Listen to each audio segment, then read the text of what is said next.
खाना भी नहीं, पानी मांगी तो कहते उधर खुद ले लेना ऐसा ऐसा करके। बस टॉयलेट तक जा सकती थी या पानी डिस्पेंसर तक। उनका ये था कि या तो अपने वापस जहाँ से आए वहाँ चले जाओ या इंडिया चले जाओ ऐसा।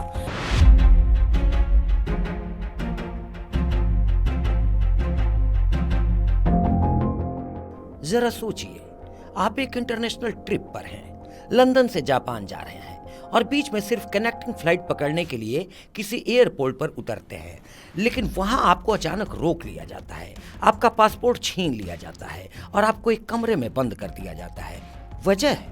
वजह कोई क्राइम नहीं, वजह कोई गलत पेपर नहीं, बल्कि वजह सिर्फ इतनी कि आपके पासपोर्ट पर आपके जन्म स्थान का नाम अरुणाचल प्रदेश लिखा है। जी हाँ, चीन ने एक बार फिर अरुणाचल प्रदेश को लेकर अपनी वही पुरानी कुंठा जाहिर की है और चीन की इसी हरकत ने अब एक बहुत बड़े कूटनीतिक विवाद को जन्म दे दिया है।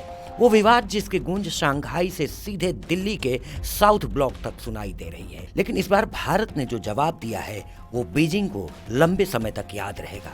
आज हम प्रेम वांग थोंगडोक, जो कि अरुणाचल की रहने वाली हैं, उनके साथ शंघाई में जो कुछ भी आपत्तिजनक व्यवहार किया गया उस पूरे मामले की तह तक जाएंगे कि आखिर एक भारतीय महिला के साथ चीन ने ऐसा बर्ताव क्यों किया और विदेश मंत्रालय ने अब इस पर क्या एक्शन लिया है। ये मामला शुरू होता है 21 नवंबर को।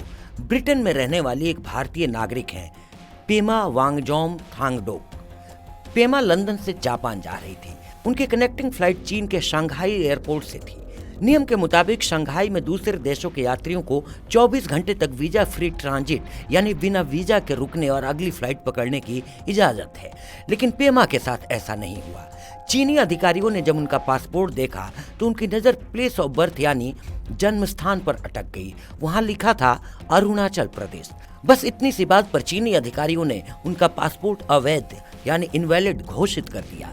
पेमा को करीब 18 घंटे तक हिरासत में रखा गया। न उन्हें बाहर जाने दिया गया, न किसी से ठीक से बात करने दी गई। यह सिर्फ एक यात्री को परेशान करने का मामला नहीं था, बल्कि ये चीन का एक सोचा समझा साइकोलॉजिकल वॉरफेयर था। पेमा ने बाद में बताया कि उन्होंने अपनी एक दोस्त की मदद से बड़ी मुश्किल से शंघाई में मौजूद भारतीय वाणिज्य दूतावास से संपर्क किया, जिसके बाद भारतीय अधिकारियों के दखल से उन्हें वहां से निकाला गया और जापान भेजा गया। घंटों तक आपको ये सब कुछ झेलना पड़ा है। हाँ, कुछ खाना भी नहीं, पानी मांगी तो कहते उधर खुद ले लेना ऐसा ऐसा करके। लेकिन मैं खाना लेने के लिए भी टर्मिनल के बाहर उस एरिया से मुझे हिलना मतलब बस टॉयलेट तक जा सकती थी या पानी डिस्पेंसर तक, खाना वाना कुछ नहीं। हम बाहर मतलब टर्मिनल तक भी नहीं जाने। इनफैक्ट जब मैंने उनका ये था कि या तो अपने वापस जहाँ से आए वहाँ चले जाओ या इंडिया चले जाओ ऐसा। तो ये अल्टीमेटली आफ्टर 10-12 आवर्स या किसी तरह मैंने उनको थोड़ा फोर्स करा और बोला कि मेरी फैमिली से बात होनी है, कहीं इंटरनेट नहीं लग रहा, कुछ नहीं हो रहा, तो आप मुझे लॉयर से बात करनी है। तब उन्होंने फ़ोन दिया लैंडलाइन, तो उससे मैंने अपने फ्रेंड्स को यूके में कॉल किया है। एंड ऑब्वियसली टाइम ऐसी थी रात की कि मतलब Indian embassy in London would not be open. तो मैंने शंघाई का अपने फ्रेंड्स को बोला कि कुछ कहीं से भी मुझे इंडियन एम्बेसी में कहीं से फ़ोन लगाने के आप मुझे थोड़े डिटेल्स दे। तो मैंने कॉल किया and very helpful of the IFS officer there in Shanghai mister Rajat and his team. जब ये खबर बाहर आई और बवाल बढ़ा तो दुनिया को लगा कि चीन शायद अपनी गलती मानेगा या इसे कम्युनिकेशन गैप बताएगा, लेकिन चीन तो चीन है। अपनी गलती मानने के बजाय चीनी विदेश मंत्रालय के प्रवक्ता माओ निंग ने आग में घी डालने का काम किया। उन्होंने सरेआम प्रेस कॉन्फ्रेंस में कहा कि चीन ने तथाकथित अरुणाचल प्रदेश को कभी मान्यता ही नहीं दी है। माओ निंग ने अरुणाचल को जंगनान बताते हुए कहा कि ये चीन का हिस्सा है और भारत ने इसे अवैध तरीके से कब्जा रखा है। उनका कहना था कि जिस महिला को रोका गया उसके साथ कोई बदसलूकी नहीं हुई, बल्कि चीनी अफसरों ने कानून के हिसाब से काम किया।